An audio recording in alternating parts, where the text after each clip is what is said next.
அனைவருக்கும் அன்பான வணக்கங்கள். 21 நாட்கள் தொடர்ந்து நிலைவாசலில் இதை நீங்கள் வைத்தால் நீங்கள் நினைத்த காரியம் நிச்சயமாக நிறைவேறும். ஒரு எளிமையான சூட்சும பரிகாரத்தை இந்த பதிவில் பார்க்க இருக்கிறோம். பதிவை பார்ப்பதற்கு ஒரு சிறிய அறிவிப்பு. நமது சேனல் சார்பாக அனைத்து பூஜை பொருட்களையும் அறிமுகப்படுத்தி இருக்கிறோம். பூஜை பொருட்கள் உங்களுக்கு தேவைப்பட்டாலும் உங்கள் தனிப்பட்ட பிரச்சனைகளுக்கு பிரத்யேகமாக பரிகாரங்கள் ஜோதிட அல்லது மாந்திரிக ரீதியாக செய்து கொள்ள விரும்பினாலும் 9344692042 இந்த வாட்ஸ்அப் எண்ணுக்கு தொடர்பு கொள்ளுங்கள். அதை பற்றி தெளிவான விளக்கம் கொடுக்குறேன். தீர்க்க முடியாத பிரச்சனைன்னு எதுவுமே கிடையாது.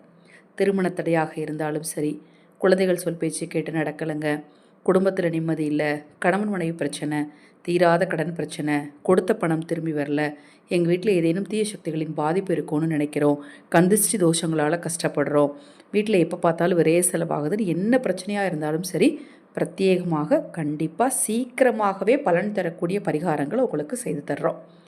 நீங்கள் வாட்ஸ்அப்பில் தொடர்பு கொள்ளுங்கள்.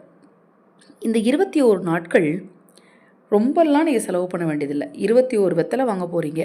42 வெத்தலை 2 பக்கமும் வைக்கணும். 42 வெத்தலை தினமும் கூட வாங்கிக்கலாம், இல்லை முதல் நாள் நைட்டு வாங்கி வச்சுக்கலாம், மொத்தமாக ஃப்ரிட்ஜில் வாங்கி வச்சுக்கலாம், எடுத்து யூஸ் பண்ணிக்கலாம். ஒரு 100லேருந்து ஒரு 1/4 கிலோ அளவுக்கு கல்கண்டு வாங்கி வைக்க போகிறீங்க. அவ்வளவே தான். காலையில் எழுந்ததும் முகம் கை கால்லாம் கழுவிட்டு, வெத்தலையை நல்லா தண்ணீர் ஊற்றி கழுவிட்டு, அந்த வெத்தலை மேலே கொஞ்சோண்டு கல்கண்டை வச்சு, நிலை வாசல் அந்த மரக்கதவோடைய அந்த நிலை சட்டமே இருக்கும் பாருங்கள்.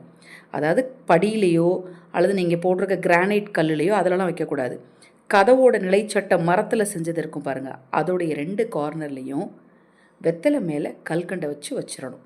21 நாட்கள் தொடர்ந்து காலையில் வைக்கணும்.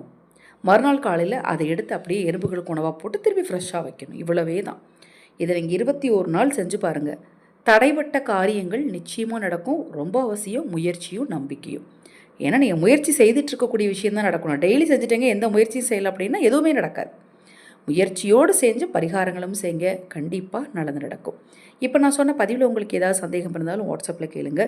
தொடர்ந்து நம்ம சேனலை பாருங்கள். இன்னும் எண்ணற்ற பதிவுகள் தொடர்ந்து வர காத்திருக்கு. அனைவருக்கும் எனது அன்பு வணக்கங்களை கூறி இந்த பதிவை நிறைவு செய்து கொள்கிறேன். ஹரஹர சங்கர ஜெய ஜெயசங்கர, ஹரஹர சங்கர ஜெய ஜெயசங்கர. மகாபெரிவா திருவடிப்பாதம் சரணம் சரணம். நல்லதே நடக்கட்டும்.